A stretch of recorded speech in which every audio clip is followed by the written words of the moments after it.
And one of those moments that was kind of new to me was the moment you talked about I think it was the 1988 Academy Awards, and how you spoke about, you said they're gonna not give me an Oscar if I say this.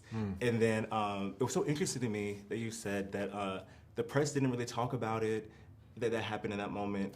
And I'm wondering, like, if social media were there back then, like, I wonder would people be, discussing it at that moment. But I also want to know for you, what's your relationship with awards look like now in Oscars? You're a veteran, you've been doing this so many years.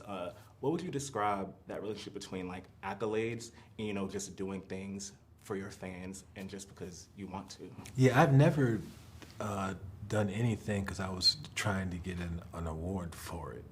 And over the years, for years and years when I would get awards, I would just give them to my mother. And my mother had all of that stuff. And now I have a cabinet with all of that stuff, and it's kind of like, I'm like a photo album, going through an old photo album, being like, oh, wow, that's 40 years ago. Mm-hmm. So now it's kind of nice. You get an award, it looks nice and it's cool, but I'm not on. It's never been validation. I've never been like, oh yeah, I get this award, and that means that I've arrived. Mm-hmm. I always felt like I was the shit. And I could shut it down and I turn it out. And no matter who you gave the award to, I'm gonna get mine. I never felt like, I needed the trophy to feel. Like I never had imposter syndrome and self-doubt in the trophy. That was never, ever it for me. And I think that we very much so closely associate with you with the action comedy. But in watching this doc, I was like, okay, well, we should associate you with, a Black rom-com in the vein like Boomerang and like so many different multifaceted and different types of projects you did early in your career.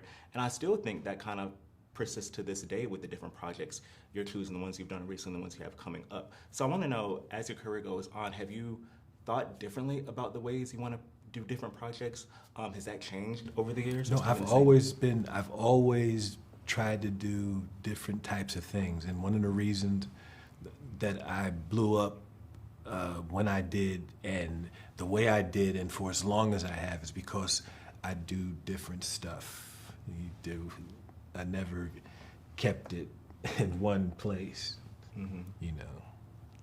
And I try to do stuff that's has universal themes, universal appeal, that somebody on the other side of the world will do stories that, resonate with. No matter where you're from, at a human level, you could get with this. And I think that's why my stuff has worked for so long. Yeah, and I also didn't realize how young you were when you started Saturday Night Live. I feel like that's the biggest realization that I have when I'm watching this documentary, when I go like, it's how young I was. Not just Saturday Night Live, just all of this stuff that was this career-defining moments. I'm a baby. I'm 22 years old when I'm doing Beverly Hills Cop. Yeah. And I turned 20. I'm 20 when I do 48 Hours. I turned 21 on that set. So it's like a baby. Saturday Night Live, I'm a teenager.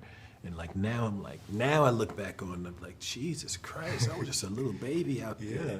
No, because I was thinking about how for SNL now, like sometimes newcomers, they might be in their like mid-20s, sometimes, like late 20s, but to have a teenager on a platform like that and then taking that and then being, a young adult in projects like this. And totally alone. There's no hip-hop yet. There's no hip-hop. There's no Oprah. Mm-hmm. There's no Michael Jordan. There's none of that shit. I was just out there. I was just out there as a baby, all by myself. Yeah. And I trip about that when I'm like, wow. Yeah. I think a lot of people are going to realize that too once they watch this doc as well. But thank you so much for chatting with me. I enjoyed it. I can't wait for more people to see this and enjoy the rest of your day. Yeah, man. Thank you. Thank you.